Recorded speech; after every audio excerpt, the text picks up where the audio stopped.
마가복음은 행동의 복음이라고 불릴 만큼 예수님의 행하심에 대한 내용이 많습니다. 하지만 예수님의 행동 못지않게 예수님의 가르침도 풍성하게 담고 있습니다. 4장에서 예수님께서는 비유로 하나님 나라에 대해 가르칩니다. 예수님의 가르침은 결국 예수님이 누구이신지를 가리킵니다.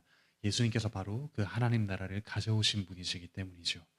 예수님께서는 마가복음의 시작에서 이야기하듯이 우리를 구원하러 오신 하나님의 아들이십니다.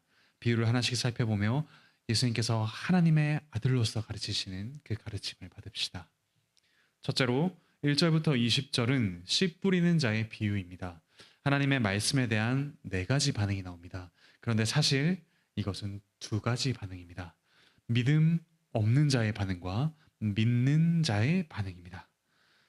믿음 없는 자의 반응은 세 가지로 그려집니다. 길가와 같은 마음으로 받는 사람은 말씀을 들어도 마음으로 받아들이지 않습니다. 돌밭과 같은 마음으로 받는 사람은 받을 때는 기쁨으로 받지만 환난과 박해, 어려운 일이 있을 때에는 인내하지 못합니다.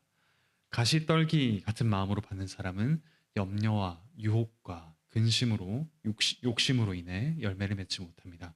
반면에 믿음 있는 자는 좋은 땅과 같은 마음으로 말씀을 받습니다. 20절에 말씀을 받아라고 했는데 여기서 받는다는 것은 환영한다라는 뜻입니다. 말씀을 기꺼이 환영하고 받아들여서 열매를 많이 맺습니다. 이 당시 곡식의 수확은 뿌린 씨의 10배 정도를 거두었습니다. 그런데 30배, 60배, 100배의 결실을 한다는 것은 하나님 나라가 풍성하게 자란다는 것을 뜻합니다. 이 비유의 목적은 분명합니다. 12절 뒷부분을 보시면 돌이켜 죄사함을 얻지 못하게 하려 함입니다. 즉 믿음이 없는 사람은 이 비유와 같은 말씀을 들어도 믿음으로 받지 않습니다. 그 의미를 깊이 알기보다는 자기 마음에 맞는 말씀만 골라 듣습니다. 그리고 어려움이 닥치거나 더욱 매력적으로 보이는 무언가를 접하면 말씀을 버립니다. 함께 말씀을 믿음으로 받읍시다. 믿음으로 받는다는 것은 돌이켜 죄사함을 받는다는 뜻이기도 합니다. 우리의 죄를 깨닫고 하나님께로 돌이키는 것이 말씀의 중요한 목적입니다. 하나님께서 우리에게 깨닫는 지혜를 주시도록 정직하고 우직하게 말씀을 믿음으로 받을 수 있도록 성령 충만하게 하시도록 함께 기도합시다. 그리고 풍성한 열매를 맺읍시다. 두 번째 나오는 비유는 등불 비유입니다. 등불은 주변을 밝히기 위해 잘 보이는 곳에 둡니다. 말씀이 오면 분명한 진리도 드러나고 우리의 비참함도 드러납니다. 죄악으로 물든 우리에게 진리의 말씀이 비칠 때 우리 함께 정직하게 반응합시다. 정직하게 우리의 죄를 회개하고 바로 그런 우리를 위해 죽으시고 다시 사신 예수 그리스도의 복음을 받읍시다. 세 번째 비유는 자라나는 씨 비유입니다. 말씀이 우리 마음에 심기면 반드시 자랍니다. 자라게 하시는 분은 하나님이십니다. 말씀이 심기면 싹이 나고 이삭이 되며 이삭이 자라며 충실한 곡식이 익어 추수합니다. 우리는 말씀을 받고 그에 순종하며 살았을 뿐인데 어느새 하나님께서 자라게 하십니다. 우리를 자라게 하시는 하나님께 감사하며 우리가 받은 말씀을 소중히 여기고 그에 순종합시다. 네 번째 비유는 겨자씨 비유입니다. 하나님 나라는 아주 작은 것으로 시작합니다. 예수 그리스도의 복음은 세상이 보기에는 너무나도 초라할 수 있습니다. 이를 믿는 사람들도 별 보잘것 없을 수 있습니다. 그러나 하나님 나라는 작게 시작하지만 분명히 강한 힘이 있습니다. 죽은 우리를 살리고 세상에 생명을 불어넣기 때문입니다. 어떤 것보다도 풍성해져서 생명을 줍니다. 우리 일상에 이와 같은 하나님 나라를 누리는 이들을 주셨습니다.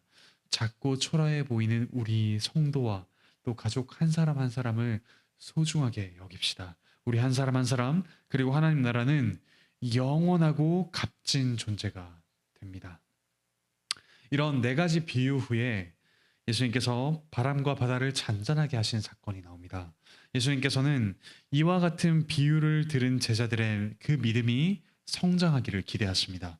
갈릴리 바다 위에서 폭풍이 닥치자 제자들이 두려워합니다. 그리고 예수님을 깨우지요. 예수님께서는 말씀으로 바람과 바다를 잔잔하게 하십니다. 말씀만으로 모든 것을 하시는 예수님께서는 말씀으로 주시는 이 가르침에도 이와 같은 힘이 있다는 것을 우리가 알 수 있습니다. 이 모든 것을 경험한 제자들은 41절에서 이렇게 이야기합니다. 그가 누구이기에 바람과 바다도 순종하는가? 바람과 바다도 순종하게 하시는 분 누구이십니까? 바로 하나님의 아들이십니다. 창조주이시오. 바람과 바다를 창조하신 분이시며 바람과 바다보다도 더욱 흉폭한 죄에서 우리를 건지시는 구원자이십니다. 그분이 바로 하나님 나라의 비밀이십니다. 누구보다도 강한 분이시지만 우리를 구원하기 위해 십자가에서 철저하게 약해지신 분이십니다. 말씀만으로 모든 것을 하실 수 있지만 죽기까지 순종하셨습니다. 말씀하실 뿐만 아니라 말씀대로 사시고 말씀대로 죽으시며 말씀대로 다시 살아나셔서 말씀대로 우리를 그분의 몸으로 빚으시는 놀라운 선생님이실 뿐만 아니라 구원자이시오 순종하신 분이실 뿐만 아니라 온 세상의 주님이십니다. 우리 함께 이 주님을 믿고 또 주님께서 주신 이 선물 같은 말씀을 날마다 받고 믿음으로 받으며 또 그 말씀을 따라 영원한 참으로 크고 강한 하나님 나라를 이 땅에서부터 살아가길 바라고 축복합니다. 기도하시겠습니다. 하늘에 계신 우리 아버지 하나님 참으로 감사드립니다. 저희에게 영원한 하나님 나라의 비밀을 어쩌면 너무나도 작아 보이는 이 말씀으로 저희에게 심겨주시니 감사합니다.